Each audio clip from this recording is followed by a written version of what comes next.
Josh, I know with the SEC scheduling, when Texas and Oklahoma get at it, things are going to get a little different. And there's a chance maybe that this game isn't played every year, Tennessee and Alabama.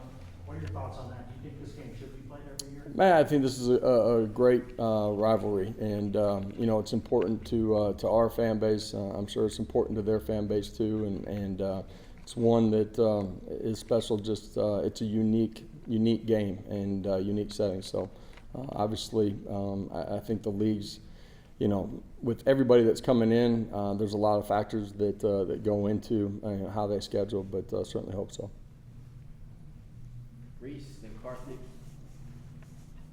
Obviously, Jalen Milroe is pretty dynamic with his legs. How do you contain a quarterback like that? Yeah, you got to have great gap integrity in normal downs. You got to do that in situational football too, and in particular in the red zone. But it's not just designed runs for him too. His ability to escape and make plays with his feet off of drop back is a huge factor in the game too. So you do have to apply pressure to him. You can't just sit there at the line of scrimmage. They got good skill out on the perimeter too. So we got to push the pocket, but we can't let him escape it either. Coach, you're part of this rivalry now. Once on the road, once at home. What's been your favorite part of getting to feel the hype of what goes on around campus and just getting to play in that, or getting to coach rather, in the Tennessee-Alabama rivalry? Well, I just think the fan base, this is one that's circled. I've said it multiple times before I even got introduced at the press conference. Met a couple of former players, but donors too. This is a game that matters to everybody in this fan base, and it matters to us too. It's always had huge implications in your race to try to get to Atlanta as well. So this is a big football game for us. Huge test, really good football team. But it'll be a great afternoon. Riley, then Caleb.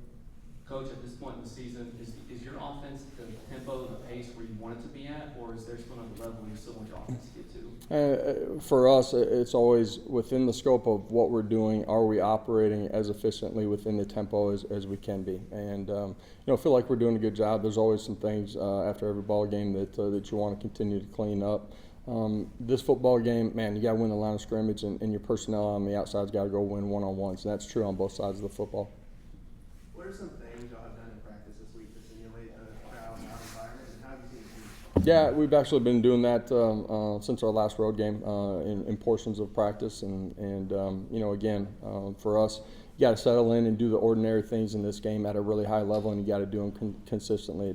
It's nothing extraordinary, and if we can do that, then we'll operate the way that we need to. Coach, with James Pierce, he obviously has a lot of natural ability, but just watching him, it seems like he has some different pass rush moves, uses his hands well. Even the other day, he got into coverage and made a play where he sort of tracked down the receiver and saw it happening. But how impressive is that he sort of plays maybe more advanced than a sophomore? He didn't really play a lot. Yeah, from James and everybody at that position, the versatility of those guys is important to us. What we're looking for is we bring guys into the program. James is a young football player that continues to get smarter, just his football knowledge and IQ, and then fundamentally has continued to sharpen his fundamentals, and that's a huge part of why he's playing the way he is.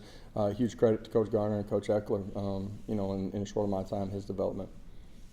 Let me say this, and to James too. Josh, I know that obviously every game is 11 on 11 and all that kind of stuff, but some games, I guess because of rankings or hype or whatever, sometimes to the outside feel a little different. Do you think your team playing in some of these games these past few years has gotten to kind of a comfort zone with that, where it really does kind of feel like every game is the same, even though to the outside might not look that way? Man, I think every week they feel like it's the biggest game of the season, and I say that meaning it's the only one that we got. They've been great in the preparation. Practice has been good. We got to go finish it the right way to go put ourselves in a position to play the best that we can. This football team's got great confidence, though, in who we are and what we're about and how we're going to go compete. Reese. Another Bama question. Dallas Turner is in the backfield a lot as a linebacker. How do you prevent him from getting to your quarterback? Yeah, in protections, you got to do a great job. You got to identify him. Then you got to go win your one-on-one matchups with him coming. But you got to do a great job in the run game too. He's a factor there. Guys, have a great day.